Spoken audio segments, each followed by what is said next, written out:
Good morning student. कल मैंने आपको positive and negative electric flux के बारे में बताया था कि पॉजिटिव फ्लक्स कब होगा, नेगेटिव फ्लक्स कब होगा। आज एक बहुत ही महत्वपूर्ण प्रश्न पढ़ने जा रहे हैं। एक डेरिवेशन जो एक थ्योरम है जिसको कहेंगे गाउस की प्रमेय।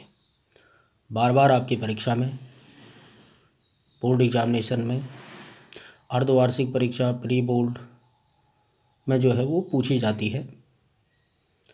तो गाउस की थ्योरम ये कहती है इस प्रमेय के अनुसार कि निर्वात अथवा वायु में उपस्थित किसी बंद पृष्ठ से, पृष्ठ कैसा होना चाहिए, बंद, निर्गत संपूर्ण वैद्युत फ्लक्स फाई ई उस पृष्ठ के द्वारा परिबद्ध नेट वैद्युत आवेश Q का 1/ε0 गुना होता है। यानी क्या प्रूव करना है, phi E equal to 1/ε0 into Q.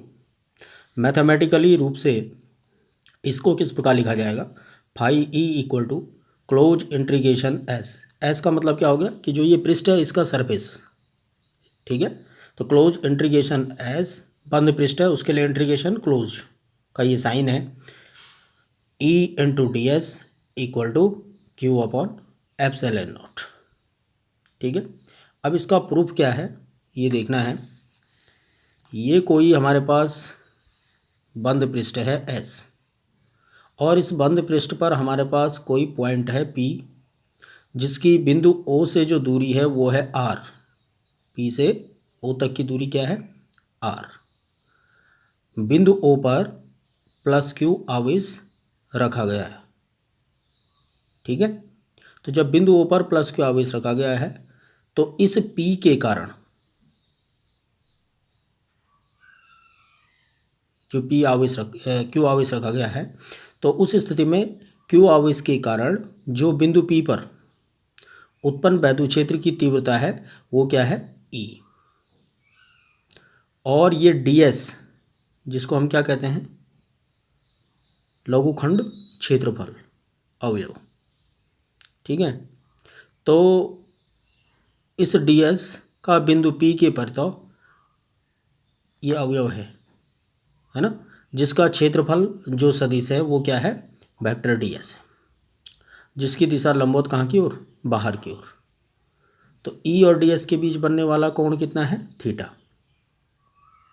इसलिए क्षेत्रफल अवयव ds से होकर निकलने वाला निर्गत वैद्युत फ्लक्स, तो वो हो जाएगा d phi E equal to E into D S and this equal to E d S cos theta. Write down equation number first where theta angle between E and d S.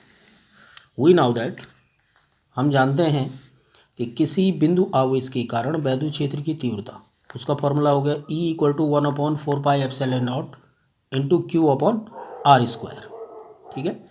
So D phi E equal to 1/4πε0 into Q upon R square into D S cos theta, या D phi E equal to 1/4πε0 into Q into D S cos theta upon R square. Right down equation number second.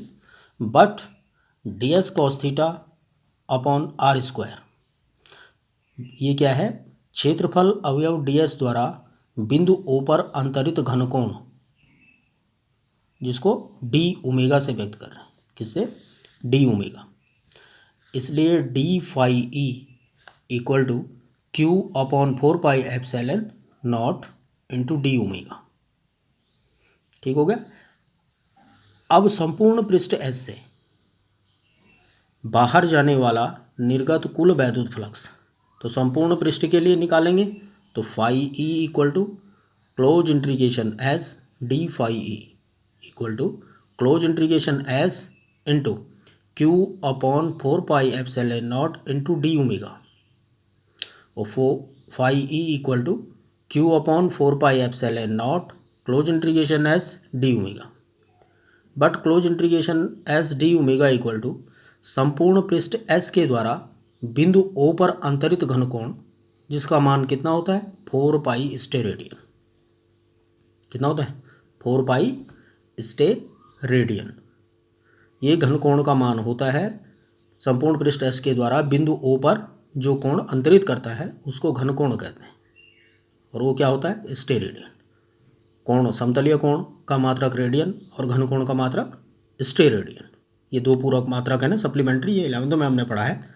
जो 7 मूल मात्रक पढ़े हैं और 2 supplementary पढ़े हैं, समतलीय कोण और घनकोण। तो दिस इक्वल टू कितना हो गया 4 पाई स्टेरेडियन। तो so phi E equal to Q upon 4 pi epsilon not into 4 pi. ठीक, 4 पाई से 4 पाई क्या हो जाएगा कैंसिल हो जाएगा। तो phi E equal to Q upon epsilon not, या इसको इस प्रकार लिखें कि phi E equal to 1 upon epsilon not into Q. तो ये सिद्ध हो जाता है गाउस की थ्योरम। बहुत इंपॉर्टेंट थ्योरम है। इसको आपको अपने फेयर बुक पर लिखने के तत्पश्चात इसकी प्रैक्टिस भी कर लेनी है, सॉल्व भी कर लेना है। जितने भी क्वेश्चन बताए जा रहे हैं सब इंपॉर्टेंट क्वेश्चन है। एक तरफ से सबको आपको पढ़ना है ताकि अच्छी नंबर जो है वो प्राप्त की जा सके।